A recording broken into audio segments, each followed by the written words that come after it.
এটা কিন্তু যেন সেন বেগুন ভাজা না, অনেক বেশি মজা। একবার হলেও এই রেসিপিটা যদি ট্রাই না করেন তাহলে বুঝবেনই না। অনেক বেশি মজা, মেহমানরা তো ধরতেই পারবে না যে এটা কি দিয়ে বানিয়েছে। অনেক বেশি মজা, মেহমানদের সামনে দিলেও কিন্তু তারা অন্য কিছু রেখে এই বেগুন ভাজা দিয়ে পেট ভরে ভাত খেতে পারবে, এত বেশি মজা। তো ভালো লাগলে আমার চ্যানেলটা একটি সাবস্ক্রাইব করে দেবেন, অলওয়েজ একটি ফলো দিবেন, অবশ্যই লাইক দিয়ে কমেন্ট করবেন কেমন হয়েছে আমার আজকের রেসিপিটি। তো এখানে আমি এই যে মোটা মোটা বেগুনগুলো নিয়েছি, তো মোটা মোটা বেগুনই লাগবে এটাতে। আর বেগুনগুলো অনেক ভালো, ভিতরে পোকা নাই। এই জন্য আমি তো মানে আল্লাহর কাছে অনেক শুকরিয়া করছিলাম যে বেগুনে একদমই কোনো সমস্যা নাই। তো বেগুনগুলো এখন কেটে এরকম গোল গোল করে কেটে নিয়েছি, তারপর এখন একটু কাঁচা কাঁচা করে দিচ্ছি। মানে এই যে এই পাশ ওই পাশ দুই পাশই দিতে হবে এভাবে। এই যে আমি যেভাবে দিচ্ছি সেভাবে অবশ্যই দেখেন, এইভাবে দিয়ে আমি সবগুলো এক এক করে সবগুলো দিব।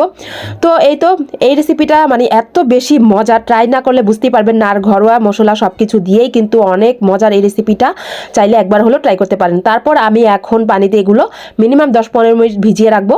তারপর 10-15 মিনিট ভিজিয়ে রেখে এগুলো এখন আমি বাকি কি করব অবশ্যই পুরো ভিডিওটি দেখবেন। তারপর এখানে আমি আস্তে একটা রসুন, এক টুকরো আমি এখানে আদা নিয়েছি, পেঁয়াজ নিয়েছি 2-3টা, তারপর আমি শুকনো মরিচ নিয়েছি। এগুলো এখন আমি ভিজিয়ে রেখে তারপর আমি 10-15 মিনিট ভিজিয়ে রেখেছিলাম, তারপর এগুলো এখন বেটে নিচ্ছি। ভিজিয়ে রাখার কারণ হলো মরিচটা যাতে একটু নরম হয়, যেহেতু আমি ছোটো পাটা নিয়েছি। ছোটো পাটাতে বাটলে কিন্তু একটু কষ্টই হয়, বড় পাটাতে আবার ইজিলি বাটা যায়। চাইলে ব্লান্ড করে নিতে পারেন। তারপর আমি পাটাতে সব কিছু আমার কাছে স্বাদ লাগে, তাই আমি পাটাতে বেটে নিয়েছি। কারণ পাটাতে যে কোনো কিছু লাগালে আমার মনে হয় অনেক বেশি স্বাদ বেড়ে যায়। ঠিক বলেছি কি না কিনা জানি না। আমার অনেক মজার মজার ভর্তার রেসিপিও আছে, চাইলে দেখে আসতে পারেন।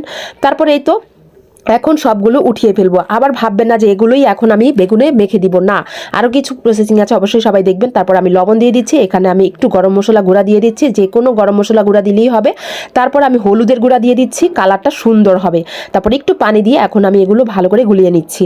ভালো করে গুলিয়ে আমি এখন বেগুনগুলো নিব। বেগুনে কিন্তু এখন আমি কিভাবে মেখে নিব, যে জাস্ট আপনারা শুধু দেখেন, মানে আমরা যে গ্রিল করি না মুরগির, সেভাবেই, মানে পুরোপুরি মশলা দিব না, সব কিছু জাস্ট আলতো আলতো করে মেখে এটা দিব। আর বাকি এগুলো মানে মশলাগুলো এগুলো আমি রেখে দিব এক সাইড করে। কি করব অবশ্যই পুরো ভিডিওতে দেখলেই বুঝতে পারবেন। তো হালকা হালকা করে এই জন্য দিচ্ছি, কারণ পেঁয়াজ যেহেতু দিয়েছি, যাতে এটা পুড়ে না যায়। পেঁয়াজ দিলে কিন্তু এটা পুড়ে যায়। তারপর আমি যখন এক পাশ এই পাশ ওই পাশ হালকা পাতলা হবে, মানে মিডিয়াম হবে, বেশি কমও না বেশিও না, ভাজাটা যখন হালকা পাতলা হবে তখন আমি উল্টে পাল্টিয়ে তারপরে আমি যে বাকি মশলাগুলো আছে না, সেগুলো আমি উপর দিয়ে সুন্দর মতো বসিয়ে দিব। তারপর আরও বেশি করে ভাজা করব। অনেক বেশি মজা এই রেসিপিটা, মানে ট্রাই না করলে বুঝতেই পারবেন না। আমার এখনই জিভায় পানি চলে এসেছে, আবার খেতে ইচ্ছে করছে। তারপর দেখেন এপাশ ওই পাশ যখন একটু মিডিয়াম হয়েছে তখনই আমি এইভাবে এই যে বাকি মশলাগুলো দিয়ে দিচ্ছি। তারপর ভালো করে ভেজে নিব, কারণ এখন ভালো করে ভাজলে আর পেঁয়াজটাও পোড়া পোড়া হবে না, আর বেগুনটাও ভিতরেও সুন্দর হবে, সুন্দর ভাজাটাও ভালো হবে। তারপর আমি তো সহ্য হচ্ছিল না, কখন আমি গরম ভাত নিয়ে বসে যাব। এত বেশি মজা এই রেসিপিটা, একবার হলেও ট্রাই করবেন। ট্রাই না করলে তো একদমই মিস করবেন। তারপরে ট্রাই করে অবশ্যই জানাবেন কেমন হয়েছে।